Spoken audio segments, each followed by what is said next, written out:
Citizenship amendment act যেটার বিষয়ে notification বা বিজ্ঞপ্তি কেন্দ্রীয় সরকারের তরফ থেকে প্রকাশিত হয়েছে গতকালই। তো এই বিষয়টা নিয়ে কিন্তু অনেকে হয়রানির মধ্যে রয়েছেন, যেটা অ্যাকচুয়াল কাদেরকে আবেদন করতে হবে বা কারা আবেদন করবেন। প্রথমত আপনাকে জানিয়ে রাখি যে এই সিএএ বা এর যে বিলটা আছে অনেকটা জিএসটির মতো, যেটা বুঝতে বছর কি বছর সময় লেগে গেলেও সব কিছু তথ্য কিন্তু বোঝাটা সম্ভব নয়। এটা বললাম এই কারণে, আপনারা যখনই এখানে ফ্রিকোয়েন্টলি আস্কড কোশ্চেনের মধ্যে যাবেন, এখানে অনেকগুলো প্রশ্ন আছে এবং রিড মোডে যদি ক্লিক করেন তাহলে গোটা একটা পিডিএফ রয়েছে, যেখানে এই পিডিএফের মধ্যে আপনারা সমস্ত তথ্যগুলো কিন্তু দেখতে পারবেন। এবং এখানে পেজ রয়েছে টোটাল 19টা। এখানে সমস্ত রকম ক্যাটেগরি, কারা আবেদন করতে পারবে কারা করতে পারবে না, কোন কোন শর্ত রয়েছে, সব কিছুই এর মধ্যে আছে। সোজা বাংলাতে যদি একটা কথা বলা যায়, সেটা হলো যারা অ্যাকচুয়াল বিদেশি ইন্ডিয়াতে এসে বসবাস করছেন, সেটা পাসপোর্ট নিয়ে করুন বা যে কোনো কারণ নিয়ে করুন না কেন, বা আপনারা যদি ধর্মীয় কারণে অন্য দেশ ছেড়ে এদেশে এসেছেন, শুধুমাত্র তাদের জন্য। যারা অরিজিনাল প্রকৃত ভারতীয় তাদের জন্য এনআরসি সেটা পরে রয়েছে। তবে আপনি যদি সিএতে আবেদন করেন তাহলে আপনি কিন্তু নিজে থেকেই প্রমাণিত করলেন যে আপনি একজন বিদেশি নাগরিক বা অবৈধ ভারতীয় কিংবা অনুপ্রবেশকারী যারা ভারতে বসবাস করছেন। সেটা উদ্বাস্তু হতে পারে, রিফিউজি হতে পারে, এরকম কিছু একটা ব্যাপার। তো এটা নিয়ে যারা প্রকৃত ভারতীয় বা যাদের বাবা দাদু বা তাদেরও দাদু বাবা এরকমভাবে বহু বছর কি বছর ধরে ইন্ডিয়াতে আছেন, বসবাস করছেন, প্রকৃত ভারতীয় নাগরিক, তাদের ক্ষেত্রে এই সিটিজেনশিপ অ্যামেন্ডমেন্ট অ্যাক্ট কিন্তু নয়। এটা পরিষ্কারভাবে আরও আপনারা জানতে পারবেন।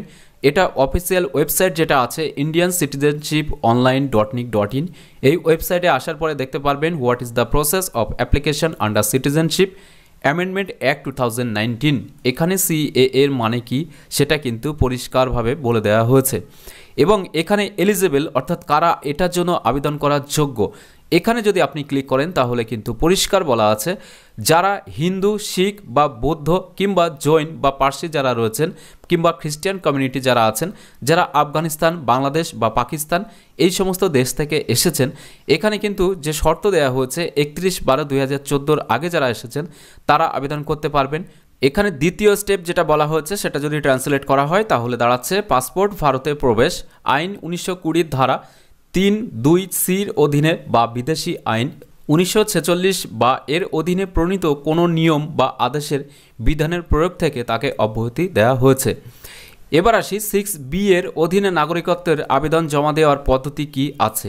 এখানে যখনই আপনি ক্লিক করবেন তখনই কিন্তু বলা হচ্ছে আবেদনকারীকে দায়িত্বপ্রাপ্ত কর্মকর্তা ডিইওর নেতৃত্বে জেলা স্তরের কমিটি ডিএলসির মাধ্যমে ক্ষমতাপ্রাপ্ত কমিটির কাছে অনলাইন আবেদন জমা দিতে হবে।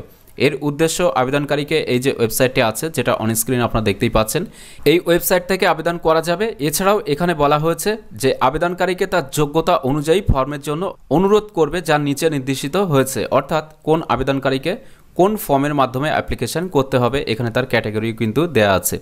তো এখানে প্রথমত দেখতে পাচ্ছেন ভারতীয় বংশোদ্ভূত একজন ব্যক্তি ভারতের নাগরিক হিসাবে নিবন্ধনের জন্য কিন্তু এখানে আইআইএ অর্থাৎ প্রথম যে আছে সেটা। দ্বিতীয়ত আইআইআইএ, এখানে একজন ব্যক্তি যিনি ভারতের একজন নাগরিককে ভারতের নাগরিক হিসাবে নিবন্ধনের জন্য বিয়ে করেছেন। তৃতীয় অপশান যেটা রয়েছে ভারতের নাগরিক হিসেবে নিবন্ধনের জন্য একজন ব্যক্তি যিনি ভারতের নাগরিক, একজন ব্যক্তির নাবালক সন্তান। 4 নম্বরে যেটা আছে একজন ব্যক্তি যার পিতামাতা ভারতের নাগরিক হিসেবে নিবন্ধিত, ভারতের নাগরিক হিসেবে নিবন্ধনের জন্য কিন্তু আবেদন করতে গেলে এই ভিএ যে ফর্মটি আছে এটাই আবেদন করতে হবে। এরপরে 5 নম্বরে যেটা বলা হচ্ছে একজন ব্যক্তি যিনি পিতামাতার মধ্যে একজন স্বাধীন ভারতের নাগরিক ছিলেন, ভারতের নাগরিক হিসাবে নিবন্ধনের জন্য কিন্তু তারা এই ফর্মটি ফিল আপ করবেন। এরপরে এখানে 6 নম্বরে যেটা বলা হয়েছে একজন ব্যক্তি যিনি ভারতের নাগরিক হিসেবে নিবন্ধনের জন্য ভারতের বিদেশি নাগরিক কার্ডধারক হিসেবে নিবন্ধিত, তাদের জন্য এই ফর্মটি। এবং লাস্ট 7 নম্বরে যেটা বলা হয়েছে প্রকৃতিকরণের মাধ্যমে নাগরিকত্ব প্রদানের জন্য কিন্তু এই ফর্মটি আপনাকে ফিল আপ করতে হবে। এরপরে বলা হচ্ছে আবেদনকারী প্রাসঙ্গিক ফর্ম পূরণ করতে পারেন, ফর্মে উল্লেখিত সমস্ত প্রয়োজনীয় নথি সংযুক্ত করতে পারেন এবং রুপি ফি প্রদান করতে পারেন, 50 টাকা কিন্তু অনলাইন চার্জ। আবেদনের পর্যায়ে আবেদনকারী নিবন্ধনের শংসাপত্র বা ন্যাচারালাইজেশনের শংসাপত্র কালি স্বাক্ষরিত অনুলিপি পাওয়ার জন্য বেছে নিতে পারেন। শংসাপত্রের কালি স্বাক্ষরিত অনুলিপি শুধুমাত্র আবেদনকারীকে জারি করা হবে যদি তিনি আবেদনের পর্যায়ে এটি বেছে নেন। অন্যান্য সমস্ত ক্ষেত্রে নিবন্ধনের একটি ডিজিটাল শংসাপত্র বা প্রকৃতিকরণের শংসাপত্র জারি করা হবে। আবেদন জমা দেওয়ার পরে একটি স্বীকৃত স্বয়ংক্রিয়ভাবে তৈরি হবে যা আবেদনকারীর কাছে উপলব্ধ হবে। পরবর্তী যে প্রশ্নটা আছে, নাগরিকত্বের আবেদনের ক্ষেত্রে আবেদনকারীকে কোনো নির্দিষ্ট কর্তৃপক্ষের কাছে যেতে হবে কিনা বা CAA 2019-এর অধীনে নাগরিকত্বের আবেদন প্রক্রিয়াকরণের সাথে জড়িত পদক্ষেপগুলি কি কি। এখানে ক্লিক করার সাথে সাথে দেখতে পারবেন আবেদনকারী অনলাইনে ফর্ম জমা দেওয়ার পরে ফর্মটি জেলা স্তরের কমিটি অর্থাৎ DLC দ্বারা কিন্তু যাচাই করা হবে। ফর্ম যাচাই বাছাইয়ের পরে DLC আবেদনকারীকে ইমেল বা SMS এর মাধ্যমে জানিয়ে দেবে যে তারিখ এবং সময় আবেদনকারীকে যাচাইয়ের জন্য আবেদনের সাথে সংযুক্ত সমস্ত নথির মূল সহ ব্যক্তিগতভাবে DLCতে দেখা করার আশা করা হবে বা দেখা করতে হবে। এরপরে যাচাই বাছাই করার পরে যদি নথিগুলো যথাযথভাবে পাওয়া যায় বা মনোনীত অফিসার সেই আবেদনকারীকে অনুগত্যের শপথ পরিচালনা করবেন, যিনি ধারা 5-এর অধীনে নিবন্ধন বা ধারা 6-এর অধীনে নাগরিকত্ব প্রদানের জন্য আবেদন করেছেন। তবে নথির ঘাটতি হলে জেলা স্তরের কমিটি আবেদনকারীকে তা প্রদান করতে বলতে পারে। যদি আবেদনকারী যুক্তিসঙ্গত সুযোগ দেওয়া সত্ত্বেও আবেদনটি সাবস্ক্রাইব করতে বা অনুগত্যের শপথ নিতে ব্যক্তিগতভাবে উপস্থিত হতে ব্যর্থ হন, তাহলে কিন্তু DLC প্রত্যাখ্যানের বিবেচনার জন্য এই জাতীয় আবেদন ইসির কাছে পাঠাতে পারে। আবেদনকারী যাচাইয়ের জন্য পরবর্তী তারিখে প্রয়োজনীয় কাগজপত্র আনতে পারেন। নিবন্ধনের জন্য অনুগত্যর শপথ 5 বা স্বাভাবিককরণ ধারা 6 শুধুমাত্র আবেদনকারী দ্বারা সমস্ত প্রয়োজনীয় নথি জমা দেওয়া হয়েছে তা নিশ্চিত হওয়ার পরেই পরিচালিত হবে। মনোনীত অফিসার অনলাইন সিস্টেমের প্রত্যয়ন করবেন যে নথিগুলো আসলভাবে যাচাই করা হয়েছে বা দেখা হয়েছে। জেলা স্তরের কমিটি অনলাইন সিস্টেমে শাসিত অনুগত্য শপথ আপলোড করবে এবং ক্ষমতাপ্রাপ্ত কমিটির কাছে নথির যাচাইকরণের বিষয় নিশ্চিত সহ ইলেকট্রনিক ফর্মে আবেদন ফরওয়ার্ড করবে।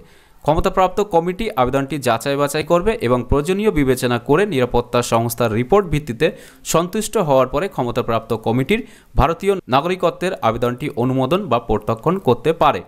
এরপরে বলা হচ্ছে আবেদনকারীকে নাগরিকত্ব সনদ কীভাবে দেওয়া হবে, অর্থাৎ আপনি এটা যে অনলাইনে আবেদন করলেন এর যে সার্টিফিকেট সেটা কিভাবে পাবেন। যে আবেদনকারী নিবন্ধন বা স্বাভাবিককরণের মাধ্যমে নাগরিকত্ব প্রদানের জন্য আবেদন করেছেন তাকে নিবন্ধনের একটি ডিজিটাল শংসাপত্র জারি করা হবে। নিবন্ধন বা স্বাভাবিককরণের শংসাপত্র কালি স্বাক্ষরিত অনুলিপি শুধুমাত্র তখনই জারি করা হবে যদি আবেদনকারী আবেদনের পর্যায়ে এটি বেছে নেন এবং এটি আবেদনকারীকে ক্ষমতাপ্রাপ্ত কমিটির অফিস থেকে অর্থাৎ পরিচালকের অফিস থেকে সংগ্রহ করতে হবে। রাজ্য বা কেন্দ্রীয় শাসিত অঞ্চলের রাজ্য অথবা UT রাজধানীতে অবস্থিত আছে এই অফিসগুলো। এছাড়াও আরও যদি বিস্তারিত ফ্রিকোয়েন্টলি আস্কড যে কোশ্চেনগুলো আছে এগুলো সম্পর্কে আপনারা জানতে চান তাহলে এখানে ক্লিক করলে গোটা একটা PDF কিন্তু ডাউনলোড হবে, সেখান থেকেও আপনারা আরও বিস্তারিতভাবে কিন্তু জানতে পারবেন। এখানে ক্যাটাগরি, সাব ক্যাটাগরি, তারও সাব ক্যাটাগরি অনেক কিছু অপশান কিন্তু আছে যেটা বুঝতে গেলে প্রচুর একটা সময়ের ব্যাপার। যারা সাধারণ মানুষ রয়েছে তাদের ক্ষেত্রে তো মাথায় ঢুকবেই না, যারা একটু এই সমস্ত পেপারসের বিষয়গুলো বোঝেন তারা হয়তো বা একটু হলেও বুঝতে পারবেন। তো আপনারা আরও বিস্তারিত জানার জন্য অবশ্যই এখানে যে সমস্ত নোটিফিকেশানটা দেওয়া হয়েছে সরকারের তরফ থেকে নোটিফিকেশানটা ফলো করবেন। কি বলা হয়েছে এক্স্যাক্টলি এগুলো ভালো করে জেনে বুঝে তবেই কোন ফর্মের জন্য আবেদন করতে হবে সেটা আপনারা বেছে নেবেন। আপনারা সোশ্যাল মিডিয়াতে ভিডিও দেখলেন সবাইকে করতে হবে সেই মতো আপনিও করলেন এমনটা কিন্তু নয়। অবশ্যই যাচাই বাছাই করে আপনার জন্য কোন ফর্মটি ফিল আপ করা জরুরি বা আপনি কোনটার জন্য উপযুক্ত সেটাই করবেন, না হলে পরবর্তী সময়ে কিন্তু ভীষণ একটা প্রবলেমে আপনাকে পড়তে হবে। তো আজকের ভিডিওর মাধ্যমে সংক্ষেপে কিছু আপডেট আপনাকে দেওয়ার চেষ্টা করলাম। পরবর্তীতে এই বিষয় নিয়ে আরও ইনফরমেশন পেলে আপনাকে আরও নতুন নতুন ভিডিওর মাধ্যমে জানিয়ে দেব। অবশ্যই চ্যানেলটিকে সাবস্ক্রাইব করে সাথে থাকবেন।